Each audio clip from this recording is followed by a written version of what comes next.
쇼폼 완전 정복, 쇼폼이란 무엇인가? 강원도특별자치도 교육청 교육과학정보원. MZ세대들을 비롯한 초등학생들에게 쇼폼 전성시대라고 해도 과언이 아닙니다. 많은 아이들이 쇼폼 컨텐츠의 영향을 받고 그것들에 노출이 되어 있습니다. 이번 시간에는 쇼폼이 무엇이고 아이들에게 어떤 영향을 주고 있는지 알아보겠습니다. 먼저 쇼폼의 개념을 알아보고 왜 쇼폼에 열광하는지에 대해 분석해 보겠습니다. 그리고 이 쇼폼 컨텐츠의 문제점도 짚어보려고 합니다. 우리가 쇼폼에 대해 잘 알아야 아이들과 제작하는 데도 도움이 될 것입니다. 왼쪽과 오른쪽에 있는 아이콘을 구분할 수 있나요? 아마 쇼폼을 보고 있는 사람이라면 누구나 구분할 수 있을 것입니다. 구분이 되지 않는다면 쇼폼에 대한 이해가 없는 것입니다. 먼저 처음에 나온 아이콘은 유튜브 영상을 뜻합니다. 유튜브 영상은 대체로 길이가 긴 동영상입니다. 가로화면으로 제작된 경우가 많으며 휴대폰이나 TV, 컴퓨터로 시청을 합니다. 우리가 고전적으로 알고 있는 영상들이 바로 여기에 속합니다. 반면 두 번째에 나온 아이콘은 쇼폼 플랫폼 중에 하나인 쇼츠 동영상입니다. 유튜브에서 만든 플랫폼으로 매우 짧은 길이의 영상이 대부분입니다.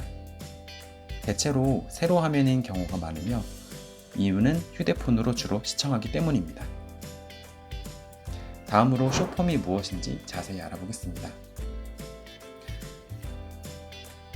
쇼폼이란 짧다는 뜻의 숏과 형식이라는 뜻의 폼이 합쳐져서 만들어진 말입니다. 짧게는 15초, 길게는 60초 이내의 짧은 영상들이 주를 이룹니다.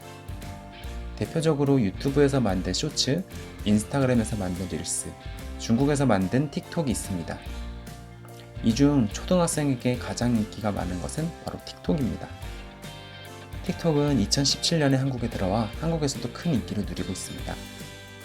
미국에서도 10대 청소년들이 매우 좋아한다고 알려졌으며 음원 차트에서도 영향력이 엄청납니다. 틱톡에서 유행하는 노래들이 차트 상위에 머무르는 현상이 계속되고 있는 것입니다. 틱톡으로 돈을 버는 사람들을 틱토커라고 부르는데요. 틱토커라는 직업도 새로 만들어졌을 정도입니다.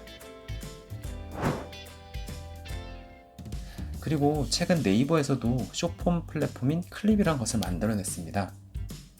전반적으로 쇼폼 시장이 커지고 계속해서 인기를 끌자 네이버에서도 뒤늦게 뛰어든 것인데요. 많은 크리에이터들을 모으기 위해 상금을 거는 등 노력하는 모습입니다. 오픈 서베이에서 조사한 결과에 따르면 한국 사람들은 쇼폼 플랫폼 중에서 쇼츠 영상을 가장 많이 본다고 합니다. 다음으로는 릴스, 그리고 틱톡의 순서입니다. 아무래도 틱톡은 10대들에게 영향을 가장 많이 주고 있습니다. 쇼츠는 뒤늦게 시작한 플랫폼이지만 유튜브 유입을 통해 자연스럽게 시청자를 늘려가고 있습니다. 그렇다면 쇼폼 플랫폼마다 어떤 콘텐츠가 인기가 많을까요? 기본적으로 유머나 개그 콘텐츠가 가장 인기가 많습니다. 반면 릴스에서는 독보적으로 여행과 관련된 콘텐츠가 인기가 많습니다. 또 부부가 육아를 하는 모습이나 부부의 생활 모습을 담은 콘텐츠도 인기가 많습니다. 쇼츠에서는 예능 관련 콘텐츠가 많은데요. TV에 나오는 예능 프로를 쇼폼 형식에 맞게 재가공하여 올리는 것입니다. 틱톡은 챌린지 관련 콘텐츠가 가장 많습니다. 시대에 따라 노래에 따라 다양한 챌린지가 2023년에도 여전히 유행 중입니다. 그렇다면 젊은 사람들은 왜 쇼폼에 열광할까요? 먼저 휴대폰을 많이 사용하기 때문입니다. 하루 종일 들고 있는 휴대폰을 이용해 아주 빠르고 간편하게 시간을 보내는 것입니다. 쇼폼에 올라온 영상은 1분도 되지 않기 때문에 짜투리 시간을 보내는데 아주 좋습니다. 그리고 쇼폼에 올라오는 콘텐츠들은 바로 돈이 됩니다. 틱톡은 꽤 공격적인 마케팅으로 틱토커들을 모았고 유튜브 쇼츠에 이어 최근에는 인스타그램 릴스도 수익화가 가능하다고 공식적으로 발표했습니다. 즉, 사람들이 많이 보는 영상을 제작한 제작자에게는 돈을 지급한다는 것입니다. 그렇기 때문에 사람들은 쇼폼에 열광하고 있는 것입니다. 다음으로 챌린지 문화가 있습니다. 챌린지 문화는 어떠한 행동을 한 영상을 유행처럼 너도 나도 올리는 것을 말합니다. 아이스버킷 챌린지나 덕분에 챌린지처럼 공익 목적으로 활용되기도 하고요. 아니면 지코의 아무 노래 챌린지처럼 노래를 홍보하는 역할을 하기도 합니다. 최근은 그냥 MZ세대들이 즐기는 하나의 밈이 돼서 엄청난 파급력을 가져왔습니다. 요즘 가수들은 신곡을 내면 당연히 안무 챌린지를 숏폼 콘텐츠로 만듭니다. 그들도 숏폼 영상의 엄청난 힘을 알기 때문입니다. 그리고 숏폼에 열광하는 이유 중 하나는 낮은 진입 장벽이 있습니다. 예전에는 몇몇의 특별한 능력을 가진 사람만 영상을 만들었습니다.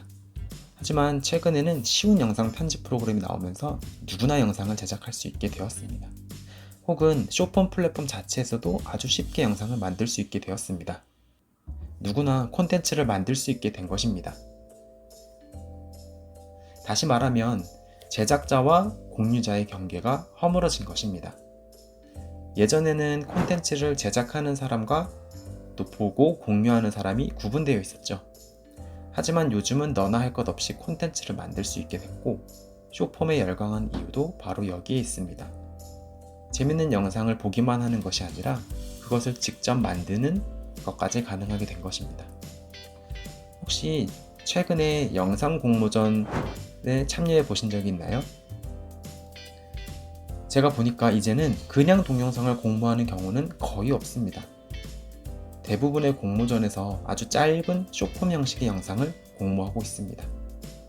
그러니까 누구나 쉽게 짧은 영상을 만들어서 공모전에 제출하라는 것입니다. 이처럼 숏폼 콘텐츠는 정말 대세가 되었습니다. 마케팅적인 면에서도 숏폼은 활용도가 좋습니다. 에이블리에서는 정보성 숏폼 콘텐츠를 제작해서 브랜드의 이미지를 만들고 있습니다.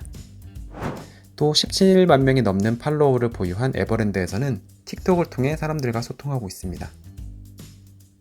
또 친구같이 편한 느낌으로 재미를 더하고 있습니다. 마지막으로 CU는 편의점에서 일하는 가상의 인물을 내세워서 CU의 이미지를 재밌게 브랜딩하였습니다. CU에 대한 이미지를 숏폼을 통해서 만들어가는 거죠. 다음으로 숏폼 콘텐츠의 문제에 대해 알아보겠습니다. 가장 대두되는 문제는 바로 문해력 저하입니다. 보통 어떤 글을 읽고 의미를 제대로 파악하는 것을 문해력의 척도로 삼고 있는데요. 그런데 이런 짧고 자극적인 영상에 자주 노출이 되면 글을 읽고 내용을 파악하는 문해력이 떨어진다는 연구 결과가 있습니다. 요즘 부모님들이 가장 걱정하는 부분이죠. 아이들이 책을 읽지 않고 숏폼 영상에 푹 빠져 산다고 생각하면 정말 걱정이 되겠죠. 그 다음으로는 집중력 저하의 문제가 있습니다. 아시다시피 요즘 젊은 사람들은 드라마나 영화도 요약본으로 본다고 합니다. 그런데 그 요약본보다 더 짧게 만든 영상이 바로 숏폼 콘텐츠입니다. 그러니까 매우 짧은 집중력만을 요하는 것입니다. 아주 짧은 몇 초 안에 관심이 가지 않으면 다음 콘텐츠로 그냥 넘겨버리는 일이 아주 흔한 거죠. 다음으로 얕은 정보에 대한 문제점입니다. 숏폼 콘텐츠는 아무래도 수익과 직접적으로 연관이 있기 때문에 자극적이고 얕은 정보를 제공하기 쉽습니다. 깊이도 없고 정확하지 않은 정보들이 숏폼 콘텐츠라는 이름으로 전 세계를 떠다니고 있는 것입니다. 정말 문제가 많겠죠? 혹시 팝콘 브레인이라는 말을 아시나요? 뇌가 스마트폰의 강렬한 자극에 익숙해져 현실의 느리고 약한 자극에는 무감각해지는 현상을 말합니다. 그러니까 튀어오르는 팝콘 같은 자극에만 익숙해져서 생기는 결과입니다. 전문가들은 문해력 부족과 짧은 집중력, 또 스트레스 불안, 이 모든 것들이 팝콘 브레인과 연관이 있다고 말합니다. 숏폼 콘텐츠의 문제점까지 확인해 보았습니다. 지금까지 숏폼 콘텐츠에 대해 알아보았습니다. 숏폼 콘텐츠에 여러가지 문제점이 있다고 하지만 바야흐로 숏폼의 시대라는 것은 누구도 부정할 수 없을 것입니다. 범람하는 여러가지 정보 속에서 우리 아이들에게 어떤 가이드를 주어야 될지 참 고민이 되는 지점인데요. 하지만 역행할 수 없는 숏폼의 시대에서 적응할 수 있는 적응력, 그리고 자신만의 세계를 구축할 수 있는 힘을 키워내야 하는 것이 바로 우리들의 역할이라고 생각합니다. 네, 그러면 다음 시간에는 촬영을 준비하는 방법에서부터 촬영을 직접 하고 그다음 편집하는 과정까지 알아보도록 하겠습니다. 교육 과정을 분석해서 재구성한 다음에 촬영을 준비하고요. 그 다음에 촬영한 다음에 편집까지 되게 쉽게 하는 방법을 알려드리겠습니다.